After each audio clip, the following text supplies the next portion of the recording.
はい、石川正義です。今回はだんだんとね、秋も深まってきましたんで、栗のパウンドケーキ、ケークマロンをね、作っていきたいと思います。生地にマロンペーストを入れて、中に具として渋皮煮にした栗を使っていきたいと思います。マロンペーストの栗はヨーロッパ栗のペーストを使っているんですけども、和栗とはね、また違った風味があって美味しいです。和栗のペーストでも今回のケーキはね作れるかなと思います。じゃあ材料が測れたらまずは生地から作っていきましょうかね。バターと牛乳、生クリームを合わせてレンジでバターが溶けるまで加熱していきます。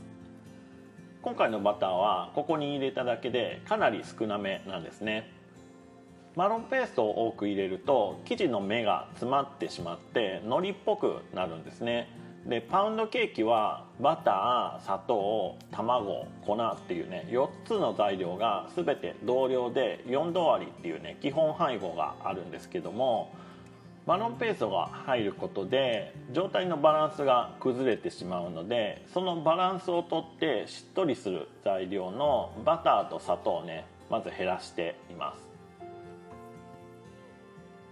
でマロンペーストを硬いダマがないように少し練って滑らかになったのを確認してから、そこに温めた乳製品を加えていきま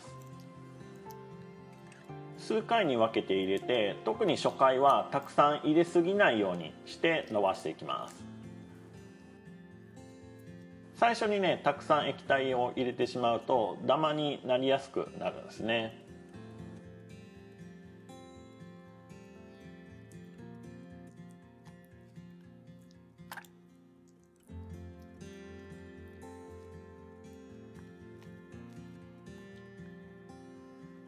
では液体は3回か4回に分けて加えていきます。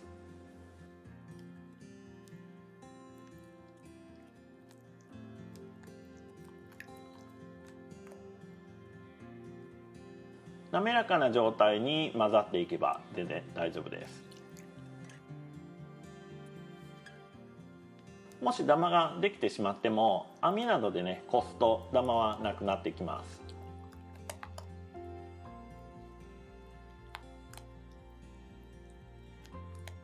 これでマロンペーストの方の準備はできました。では次は卵を泡立てていきましょう。全卵と蜂蜜、砂糖を一緒にして泡立てていきます。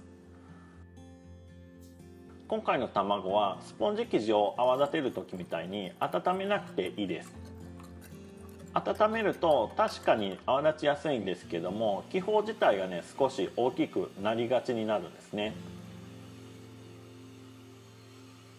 今回はマロンペーストがずっしり重いので、混ぜる時に大きい気泡はねどんどん潰れてなくなってしまうんですね。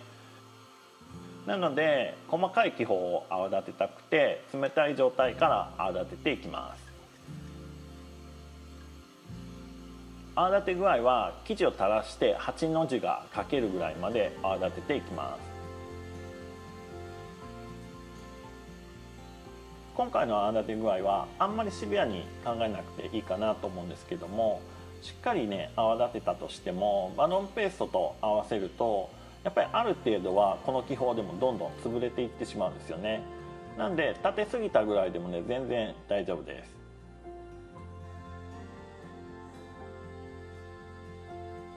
では卵がしっかりと泡立ったら粉類を加えていきますね。薄力粉、アーモンドプードル、ベーキングパウダーを一緒にふるって混ぜていきます。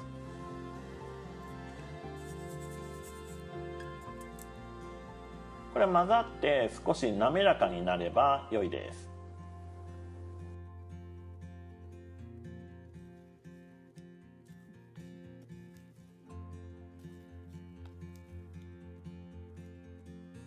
でそこに先ほどのマロンペーストを加えて、これもね少し滑らか感が出るまで混ぜていきます。全体がちゃんと混ざったかなっていうくらいからもう一段階混ぜますね。で滑らかになるっていうことはね気泡が潰れていってるっていうことなので、混ぜすぎにはねちょっと注意しながら混ぜていきます。で今回はねアーモンドプードルが結構多めに入ってますけども、これもマロンペーストで生地が海苔っぽくなるのを防いでほっくりね仕上げるために多めに入れています。で普通のパウンドケーキだとバターを泡立てたり卵を泡立てたりレシピによって様々変わるんですけども、今回バターは少なくて卵も泡立てたけどマロンペーストと合わせるとやっぱり気泡は潰れてしまうっていうので、ベーキングパウダーでね強制的に膨らませるっていう感じですね。ではね生地ができたので型に後で絞り込んでいくので絞り袋に入れていきます。最近はね衛生的なこともあってこんな感じの使い捨ての絞り袋をね10年以上使ってるんですけども、ロールになってたりして使いたい時にねすぐに使えるっていうのがねめっちゃ便利ですね。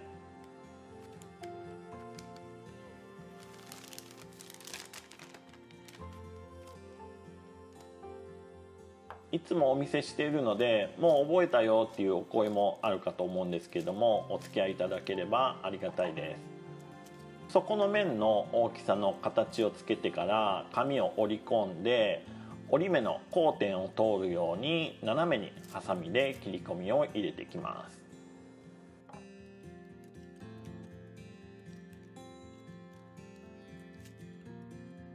これを型に敷いていきますね。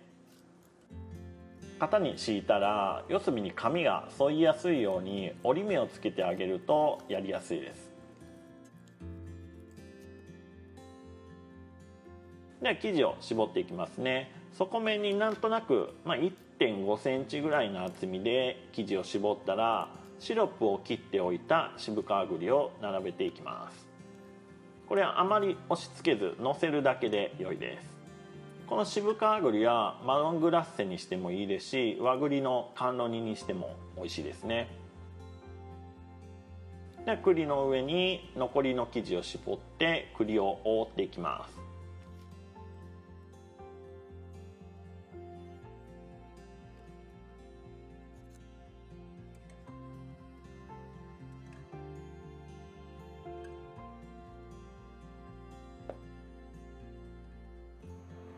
オーブンは170度に予熱したオーブンに入れて40分から45分焼成していきます。焼き加減の見極めは割れ目まで焼き色がついてきたぐらいですね。でオーブンで焼いている間に焼き上がりに染み込ませるシロップを作っておきます。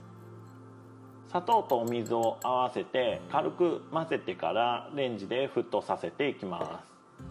す。レンジで沸騰したら砂糖が溶けるまで軽く混ぜます。ではそのシロップから 30g 取ってでそこにブランデーを加えて軽く混ぜておきます。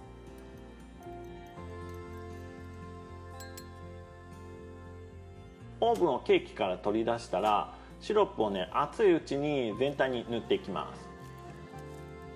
冷めてしまうとシロップが全然染み込んでいかなくなるので熱いうちに必ず塗るようにします。で塗れたら常温になるまでしっかりと冷やしていきます。しっかりと冷めたら厚く溶かしたアプリコットジャムを塗って乾燥させます。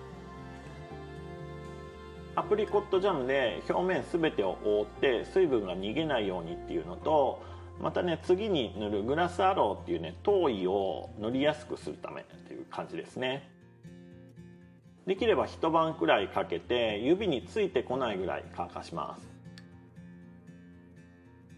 飾り用の栗を横にスライスしてケーキの上に並べていきます。でもしできるだけ長くきれいな状態を維持したいなら栗も並べた状態でアプリコットジャムを塗って乾燥させてください。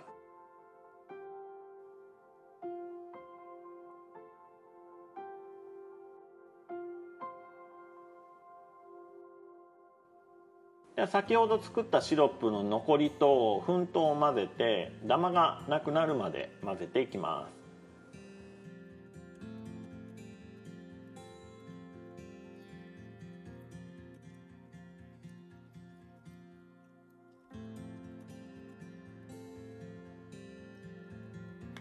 これを湯煎につけて混ぜながら温めていきますね。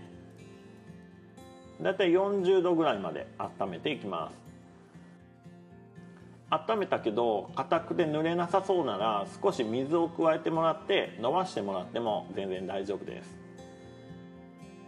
柔らかくなったら全体に塗っていきます。これは全体を覆わずに部分的に塗ってもらってもお好きな仕上げにしてもらえばいいかなと思います。で塗れたら170度ぐらいのオーブンに1分から2分ぐらい入れてあげることで頭皮にね透明感が出てしっかりと固まってきます。オーブンから出したら網に接しているところの頭皮をきれいに外してあげてこのまま1時間ほど置けばパリッパリの通りになっていきます。ではねカットして食べていこうかなと思います。